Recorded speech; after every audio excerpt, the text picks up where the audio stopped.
Dear Senators, throughout the past year, people have asked for my thoughts about my cousin Robert F. Kennedy Jr. and his presidential campaign. I did not comment, not only because I was serving in a government position as United States Ambassador to Australia, but because I have never wanted to speak publicly about my family members and their challenges. We are a close generation of 28 cousins who have been through a lot together. We know how hard it's been, and we are always there for each other. But now that Bobby has been nominated by President Trump to be Secretary of Health and Human Services, a position that would put him in charge of the health of the American people, I feel an obligation to speak out. Overseeing the FDA, the NIH, the CDC, and Centers for Medicare and Medicaid Services, agencies that are charged with protecting the most vulnerable among us, is an enormous responsibility and one that Bobby is unqualified to fill. He lacks any relevant government, financial, management, or medical experience. His views on vaccines are dangerous and willfully misinformed. These facts alone should be disqualifying.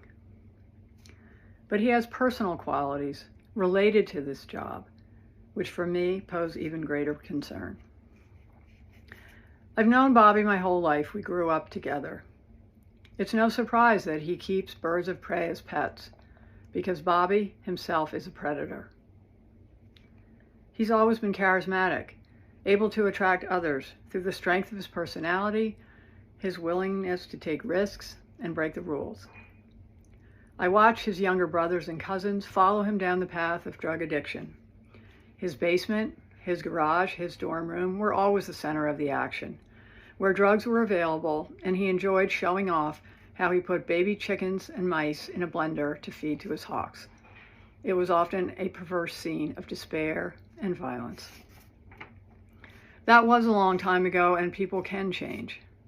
Through his own strength and the many second chances he was given by people who felt sorry for the boy who lost his father, Bobby was able to pull himself out of illness and disease. I admire the discipline that took and the continuing commitment it requires. But siblings and cousins who Bobby encouraged down the path of substance abuse suffered addiction, illness, and death, while Bobby has gone on to misrepresent, lie, and cheat his way through life. Today, while he may encourage a younger generation to attend AA meetings, Bobby is addicted to attention and power. Bobby preys on the desperation of parents of sick children, vaccinating his own kids while building a following hypocritically discouraging other parents from vaccinating theirs.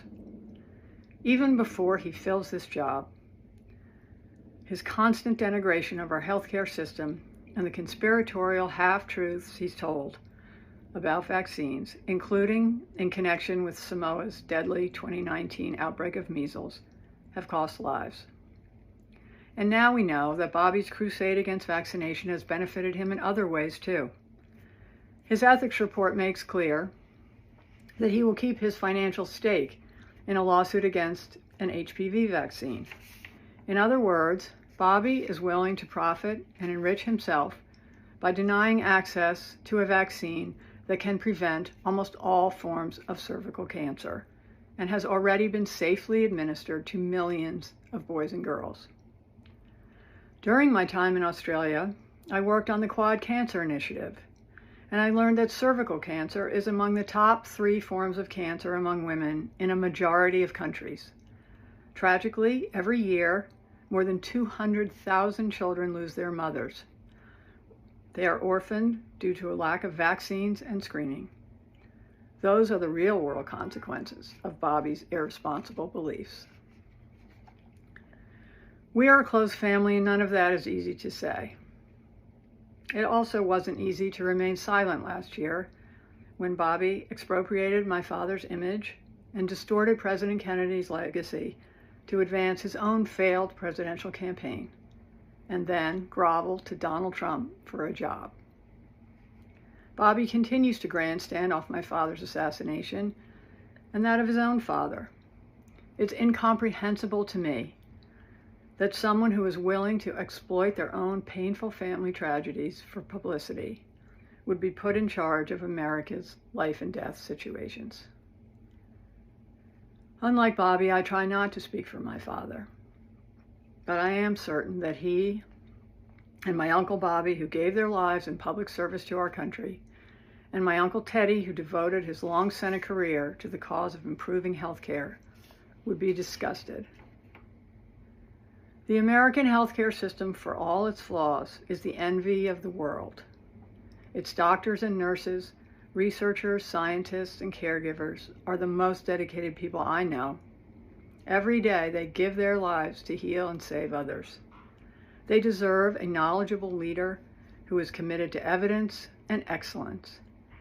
They deserve a secretary committed to advancing cutting-edge medicine to save lives, not to rejecting the advances we have already made.